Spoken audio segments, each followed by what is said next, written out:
Welcome to First Mile's Climate Heroes. I'm your host, Bruce Bratley, founder of recycling company First Mile. On this show, we meet and learn from the climate heroes who are building solutions right now to tackle climate change.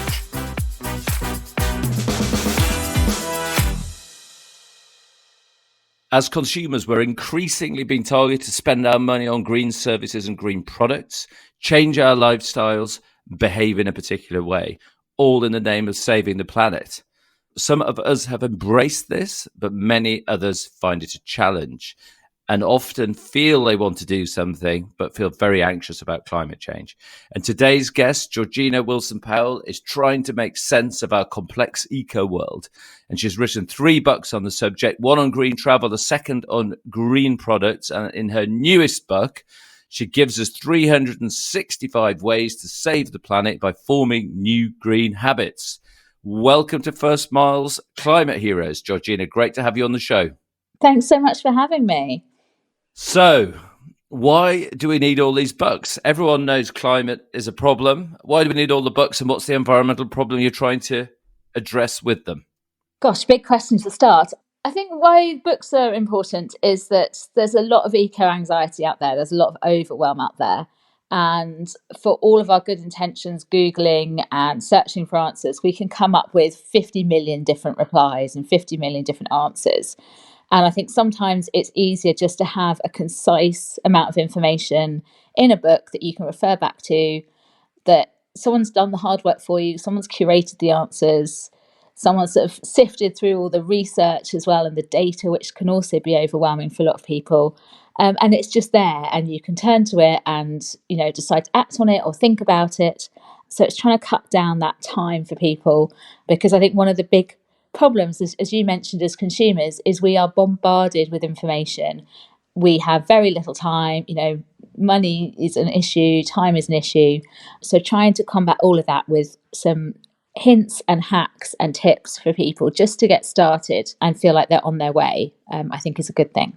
And what was the evolution? Because your second book, which is called "Is It Really Green," was a little bit of a sort of fact-telling or fact-finding mission to find out, what is, is it really the right thing to do certain green activities or not? And then did you actually find that was confusing, and what people want is just even sort of narrower set of instructions? And what was the journey from "Is It Really Green" to 365?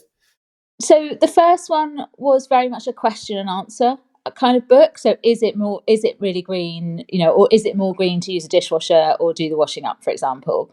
And it was trying to give very concise answers in a very short space, using the best available data that we have. But often we ran out of room to kind of advise on actions or what to do with the information that I was presenting. I think we only had about 250 pages for the first book, and there was so much we were trying to cover. So it had to be really top line, and then sort of, assumed that people were going to go away and act on it. And with this one, what we wanted to do was broaden it out. So it's a really bright and colourful book. It's full of illustrations. It's really short bits of text. So it broadens the appeal out to anyone that perhaps maybe the first one put off because it was a more sort of technical book slightly. Yeah. Whereas this is very action orientated. So every day there is an action that I suggest, and I don't perhaps go into all the background of why the action is needed. We kind of assume that, a lot of this stuff people kind of know. But this is one thing that you can do to help reduce your carbon emissions and to reduce your impact on the planet. So it's very, short, sharp, quick ideas. A lot of them are free. A lot of them are sort of DIY. Most of them are quite quick. And it was also written, I wrote it last year, and it was written really with the cost of living lens sort of over it as well. So, trying to think about that misnomer that being more sustainable often costs a lot more money. So this is a lot of ideas that don't cost a lot of money.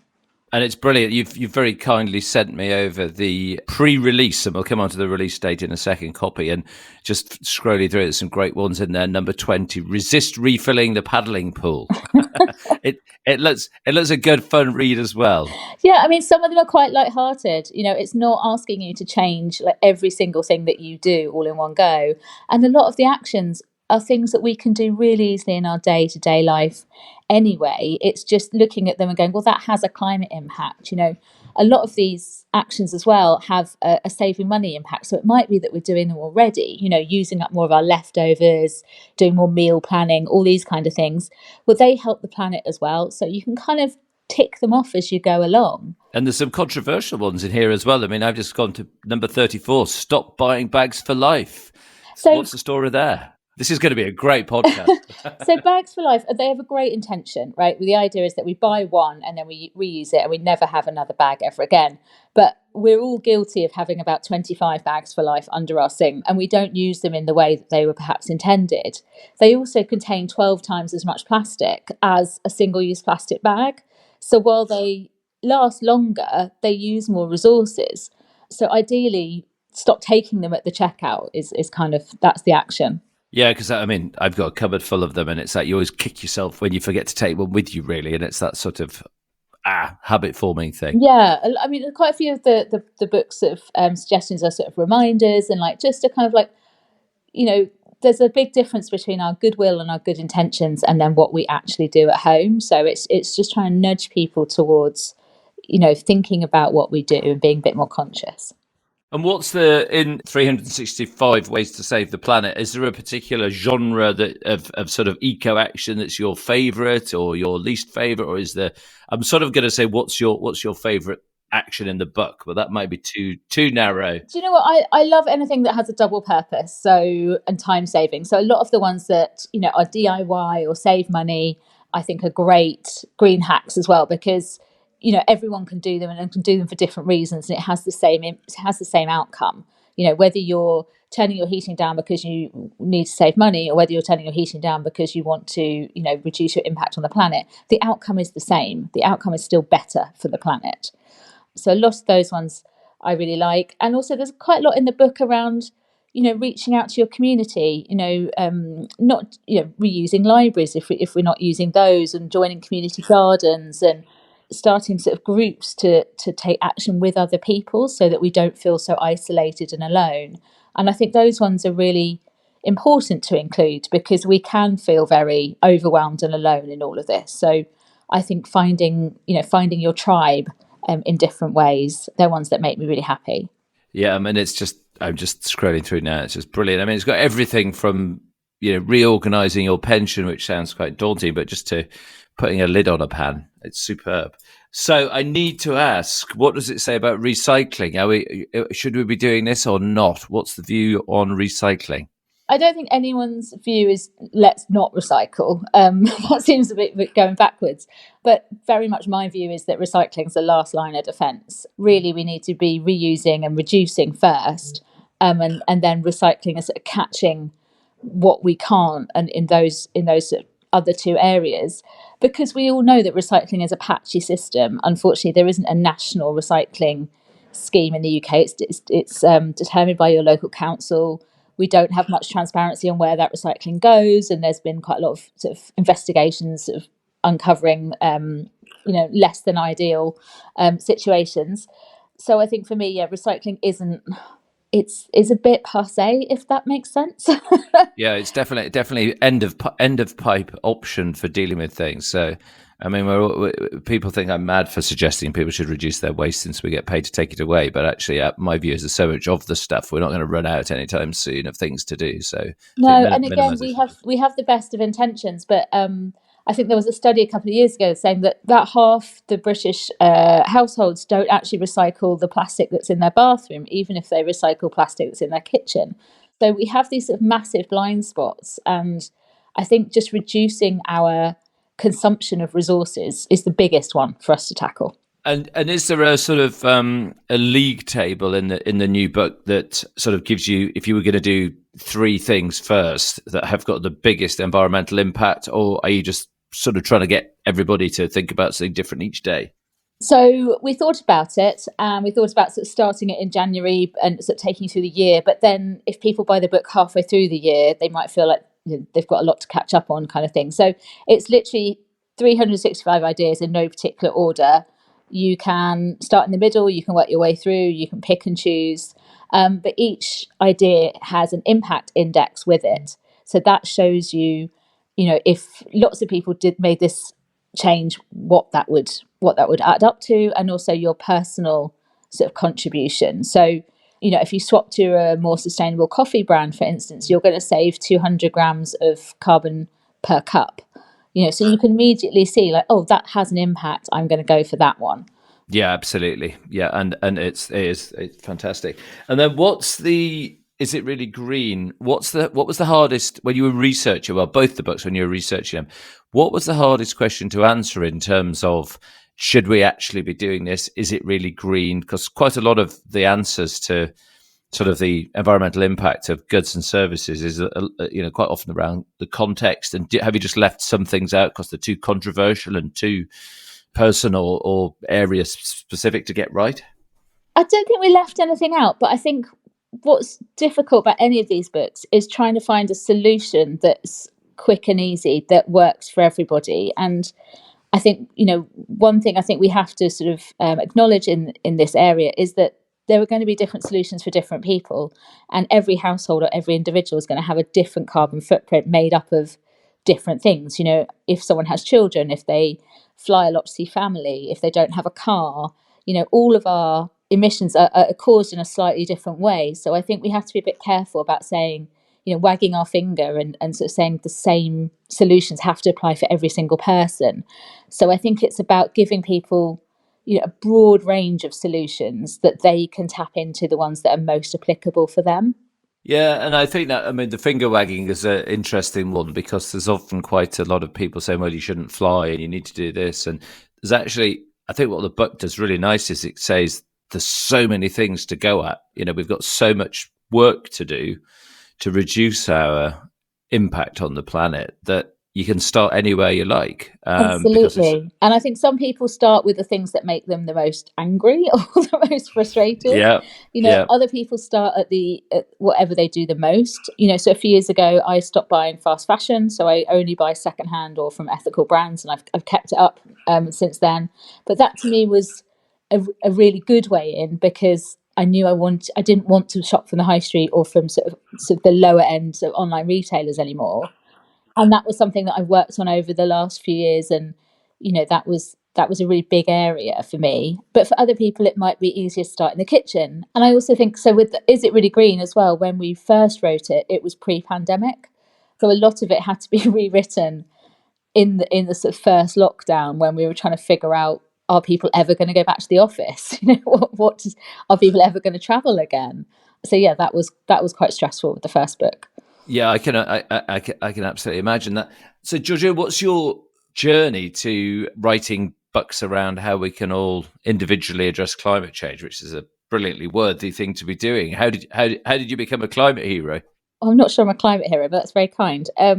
So I spent the last 20 years working in print publishing and magazines and media, and I used to have a quite sort of glamorous media job that I had to travel all over the world. I lived a very unsustainable life, and I got to a certain point and went, I can't carry this on. The amount of guilt I felt every time I got on a plane for work was just too much. And I started to look at all of my plastic consumption and the way I was living, and I was thinking, well, if I'm doing this, how is this sustainable if everybody's doing this or some version of it?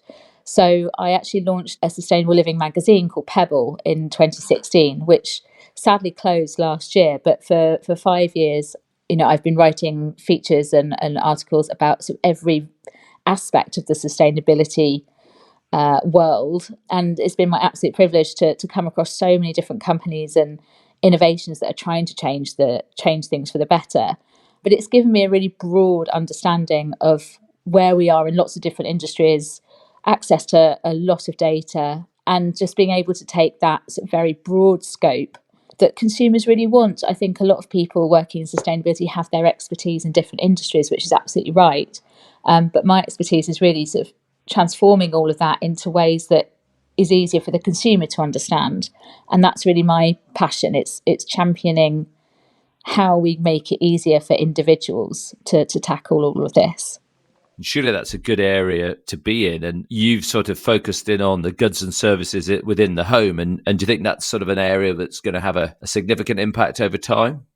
I would hope so. I mean, obviously, it isn't all down to the individual, and I think we have to be quite careful putting all of the emphasis on, like, it's down to individual consumers, because it's got to be come from government, it's got to come from businesses and industries as well. But I think we do consume too much. We are very convenience led. We have a very disposable life in the Western world, and that, I think, does have to sort of change. And it doesn't have to change mean sacrifice. I think change just means doing things differently. And there are so many incredible innovations coming through, a lot of things being done with, like, circular design and end of life design, the whole growth in re-commerce, this idea of sort of secondhand goods being resold again and again, and that being a much more normal state of affairs, I think is really, optimistic and hopeful.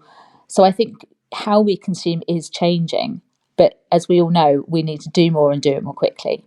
And what's your view on travel? Because your first book, we haven't really spoken about this, was sort of sustainable travel, and have worked in the sort of travel writing as a travel writer. Do we need to change how we travel, how we go on holiday, how we view travel experience? I think, yes, we do. I mean, travel is a tricky one. It would be, I think before the pandemic, I think a lot of people were like, oh, it'd be brilliant if we could ground all airplanes and never travel ever again. And we actually did that. And it is possible. But on the other hand, travel does bring a huge economic benefits to a lot of countries. People rely on the travel industry for their jobs and their well-being. So we can't just take all of travel away. But I think how we travel, if we have the luxury of being able to choose how we travel, then I think it is something we have to think about very carefully. We sort of pledged in our sort of household, we only do one long haul flight every sort of 4 or 5 years. We try not to do short haul at all. We'll try and take the train as much as possible. We actually have a camper van, so we go away mostly in the camper van and stay off grid rather than staying in hotels. So I think where there are choices available, and I totally recognise, some people don't have those choices available, I think it is about thinking about how we just lessen the impact of whatever way it could be. And that could be you take a bike tour instead of getting in the car one day, or you give money back to a local foundation that supports community work where you are. It doesn't just start and end with flights.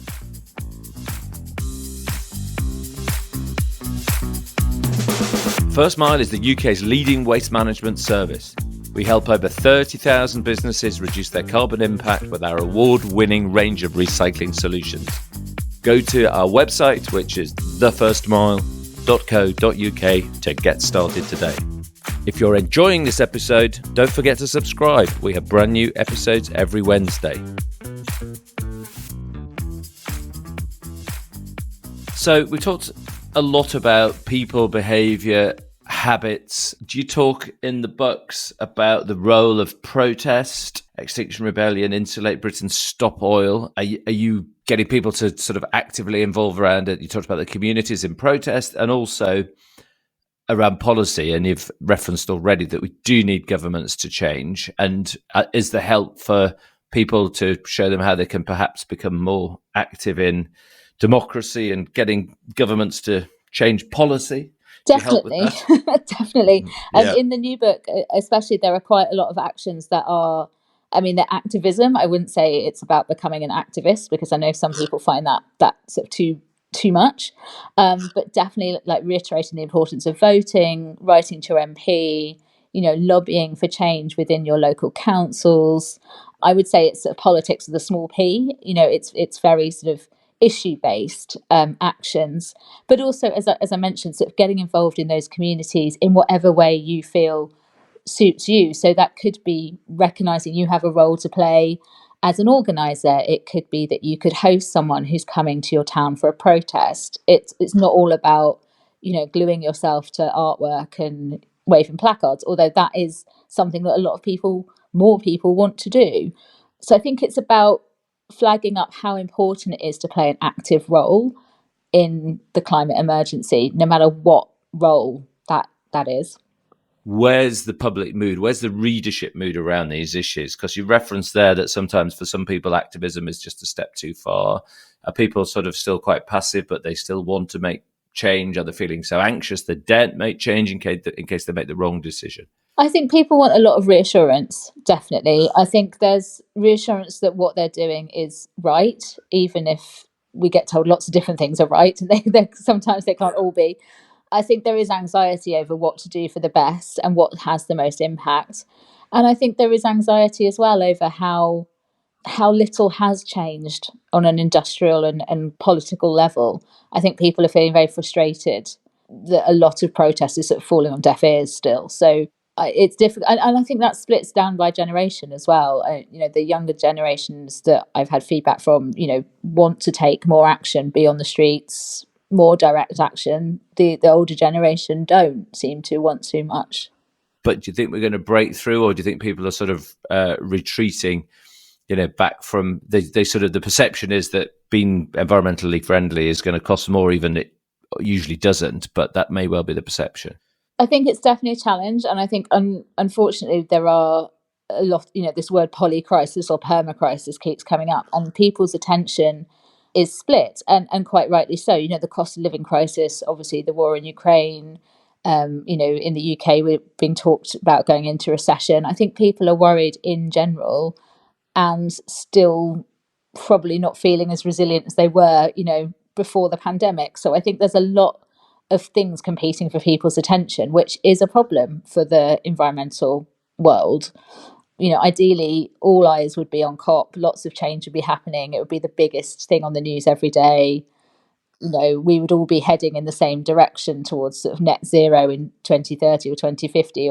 But I think a lot of things are struggling to cut through, and that is a shame. So hopefully going more mainstream and trying to reassure people that changing for the planet doesn't always mean sacrifice, it doesn't always mean more money, it doesn't always mean more time, is a good message to go with.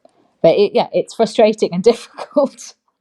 I think the really nice thing of the new book is it's like super positive. It's about taking action. It's about taking action every day. And it's almost like we need to sort of try and get culture to move away from being sort of catastrophizing the climate emergency, which if we don't do anything, it is going to be a catastrophe. But actually, to get out of it, we need to make some positive changes. Absolutely. And the last few years of my work with the magazine have all been around that positivity. So really championing what innovations are happening, what's moving forward, the breakthroughs, the sort of crazy new products that, everything from sort of algae that eats plastic to clothes being grown out of oat fibers, because there is a huge amount of exciting and incredible work being done. And often it does just fall on, it doesn't reach the right people because the doom and gloom messages take over. So I think there is hope. There's a lot of hope, and there's a lot of change that is happening, but we still need everybody to play their part.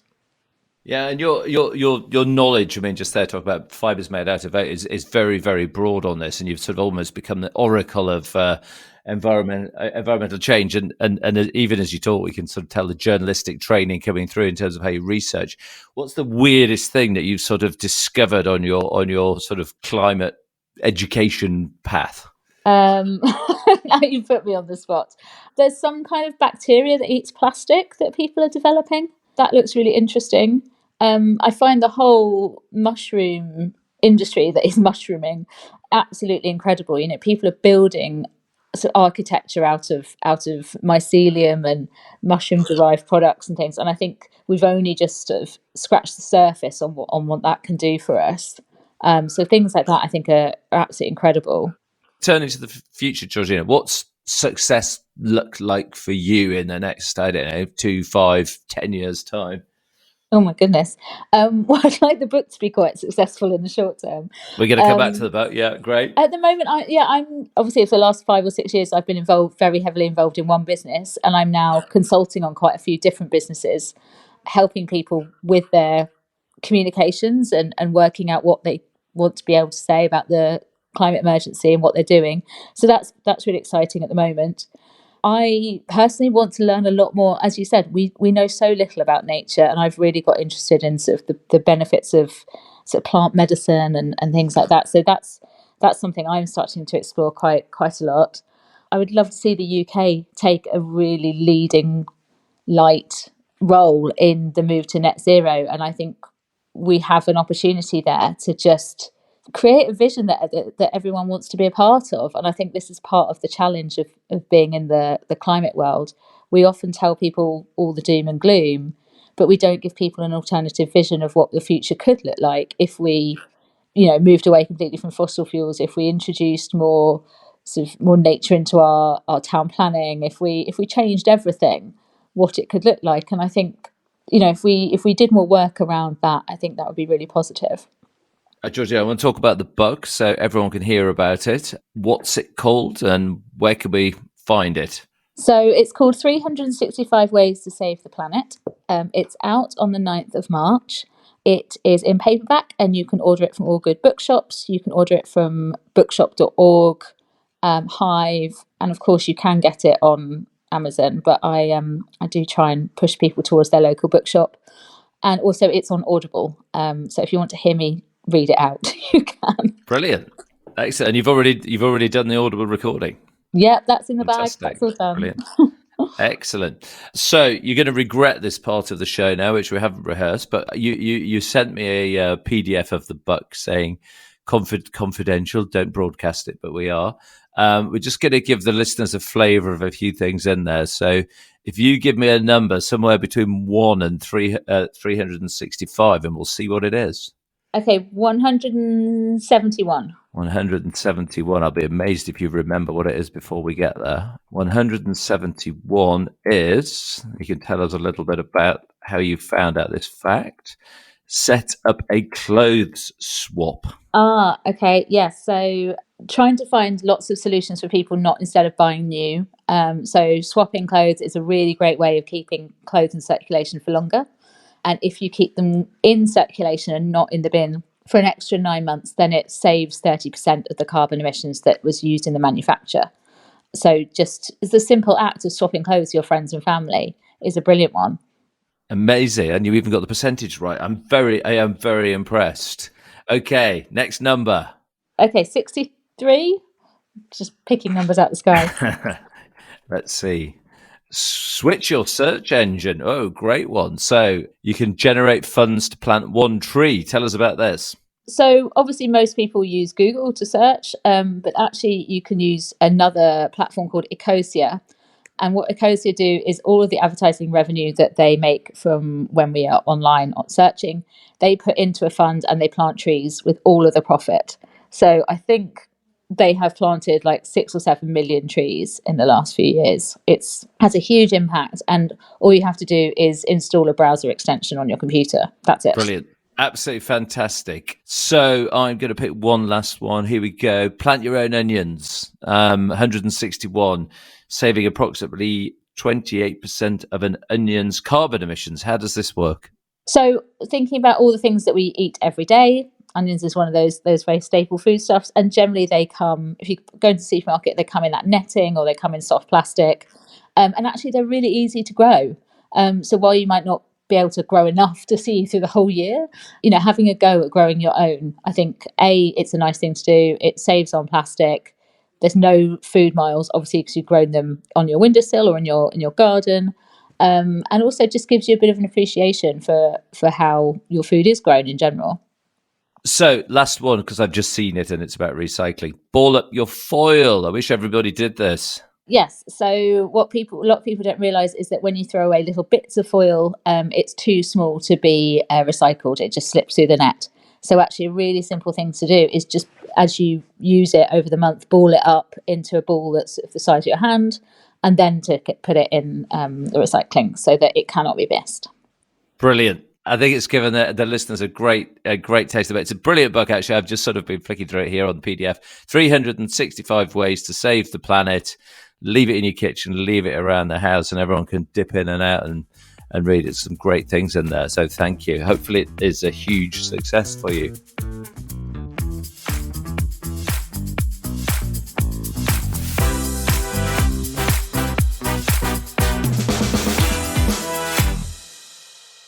On this show, we're building a Hall of Fame for climate heroes, and we always ask our wonderful guests to leave something in First Mile's Climate Heroes Hall of Fame.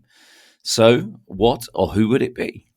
Well, I was thinking about this, and I had two options in my Hall of Fame. I'd quite like to put everybody that makes a difference, or everybody that just starts doing something today, because I think it does take courage to change your behaviours and do something different. Or it would be the humble mushroom, because I'm a bit obsessed at the moment. Excellent. A little mushroom. Perfect. So, Georgina, we ask all of our guests if they can have a one-to-one with Rishi Sunak, and we're hedging our bet, Sir Keir Starmer. What is the one key message that you would land on them? Do you know what? I think at the moment it's to make all of the permissions around on-site wind and solar so much easier, because we keep going backwards and forwards on this issue with whoever is in power around the fact that, you know, farmers don't want solar and we can't have on-site on-land wind, and both those don't seem to be very true. So I think just deregulate that bit, and let's get those solar farms and wind farms going. Perfect. And Georgina, before you go, can you just tell us your website where if people want to learn about you? Obviously, they can find the book through bookstores, but if they want to know a little bit about Georgina, what is your URL? So it's very simple. My URL is georginawilsonpowell.com. And you can find me on all socials at Georgina_WP. Perfect. Georgina, it's been absolutely fantastic having you on First Miles Climate Heroes. Thanks so much for coming on the podcast, and best of luck with the book. Thank you so much. I've really enjoyed it. Thank you for having me.